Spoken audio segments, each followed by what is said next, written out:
জামাত ইসলামী ধর্ম ব্যবসা করে, আর আমরা নির্বাচনে আসলে শুনি লা ইলাহা ইল্লাল্লাহ নৌকার মালিক। এই পর্যন্ত শেষ। দানের শীষে বিসমিল্লাহ। তারা ধর্মকে নিয়ে ব্যবসা করতে চায়। যারা এই ধর্ম ব্যবসায়ী তারা ধার্মিক নয়। ধর্ম ব্যবসা জামাত করে না সবাই মিলে করে? জামাত ইসলামী সারা বছর ইসলামের কথা বলে, সারা জীবন ইসলামের কথা বলে, আর আপনারাই শুধু নির্বাচনের কথা আসলে ইসলামের কথা তোলেন। প্রকৃত ধর্ম ব্যবসায়ী কারা? এদেশের মানুষ তা ভালো করে জানে। কথা কইলেই তো রাজনীতি।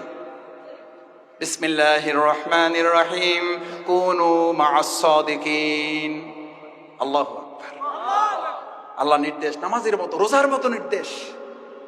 তোমরা দর্শকদের অনুসারী হও, গাঁজাখোরদের, নেশাকারীদের, সন্ত্রাসীদের, সাদাবাজদের, দখলদারদের মা'আস সাদিকিন তোমরা অনুসারী হও সত্যবাদীদের। কার নির্দেশ? জামাতের আমিরের, মাওলানা আবুল হোসেন ভাইয়ের, শফিকুল ইসলাম মাসুদ গুনাহগারের। আরে ভাই, কার নির্দেশ? জোরে বলো।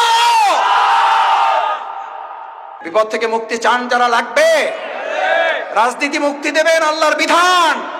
ওই আল্লাহর বিধানে রাজনীতি যতক্ষণ চলে অতক্ষণ ওটা রাজনীতি, না হলে ওটা সাতানাতা হাবিজাবি নীতি। আমার ভাইয়েরা, হাঁসের মধ্যে একটা নাম আসে, ওইটার নাম কি? কি হাঁস? সবচেয়ে ছোট হাঁস যেটা, ওইটার নাম রাজাহাঁস। সবচেয়ে ছোট মেস্তুরি যেটা, ওইটার নাম রাজমেস্তুরি। সবচেয়ে ছোট রাস্তার নাম রাজপথ। সবচেয়ে ছোট ঘরের নাম রাজপ্রাসাদ।